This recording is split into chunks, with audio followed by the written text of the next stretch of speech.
The desert breathes. It sighs and groans, whispering stories of long ago. My village, Ain Zaitoun, sits on the edge of a giant sandbox, a sea of sand dunes that shine under the hot sun.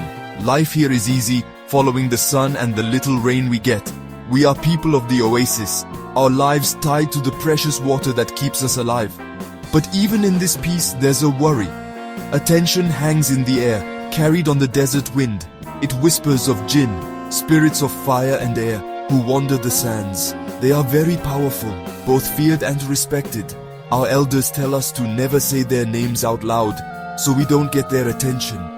But sometimes, even being quiet isn't enough to keep the darkness away. My name is Yasmin. I was born under the date palm trees around our village, my laughter mixing with the calls of desert birds.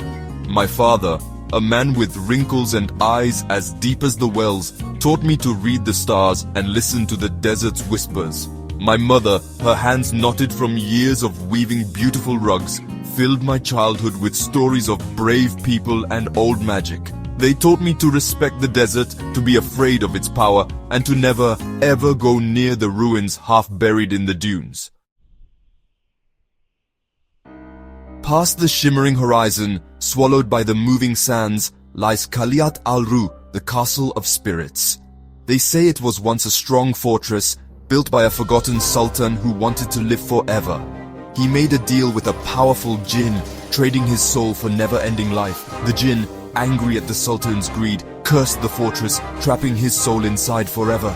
Now, the castle is a sad reminder of the Djinn's anger, a place where the line between worlds is thin. Stories talk of strange lights dancing around the ruins at night, and whispers of voices carried on the wind.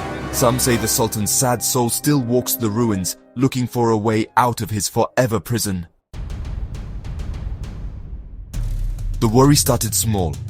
A feeling of being watched in the market, a cold spot in the shade of a date palm, strange noises at night, like sand blowing across the roofs. Then, the bad dreams started. Real scary dreams of a shadowy figure with eyes that burned like hot coals. I would wake up covered in sweat, feeling scared. Others in the village had similar things happen. Goats went missing, their pens untouched. A child said they saw a figure of smoke and shadow near the well at sunset. Fear, like a poisonous snake, started to wrap around our hearts. One night, a terrible scream broke the desert silence. It was Layla, a young woman from the village, her eyes wide with fear, her clothes ripped. She talked nonsense about a dark creature, about icy hands pulling her towards the dunes. We searched for hours, but found no signs of a fight, no footprints in the sand. Layla was never the same. She never laughed again, only looked scared. She would sit for hours, staring at the dunes, like she was waiting for something to come out of the swirling sand. The next day, old man Khalil, who lived at the edge of the village, vanished. His door was open, his few things untouched. The only clue was one scary word written in the sand near his door: Qaliat. Panic took over Ain Zaitoun. The whispers on the wind became mean, and the shadows at night became signs of doom.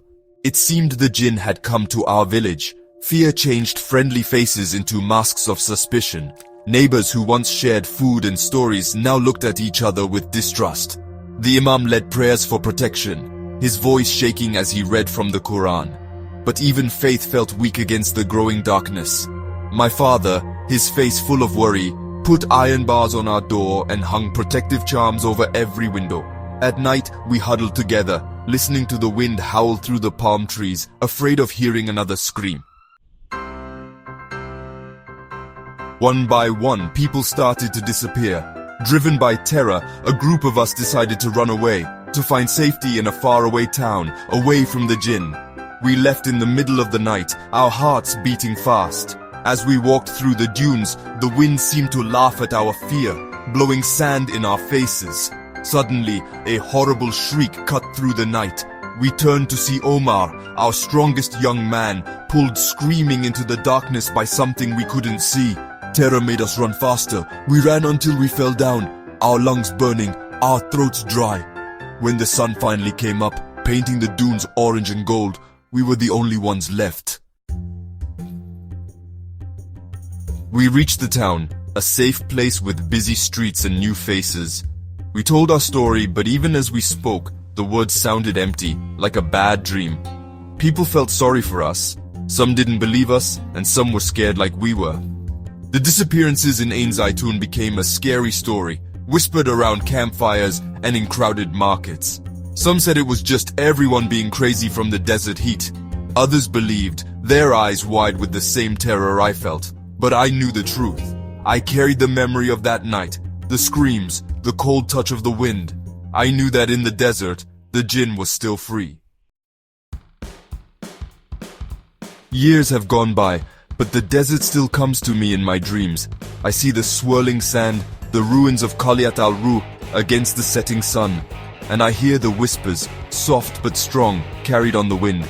They tell a different story now. Not of an angry Djinn, but of a sad soul wanting to be free from its prison. They speak of a curse that can only be broken by someone brave enough to face the darkness and give the Sultan's soul peace. The whispers want me to go back to the ruins, to face the shadows that haunt me. They promise answers, but what will it cost? The desert keeps its secrets hidden, buried under sand and silence. And sometimes, the truth is scarier than the story.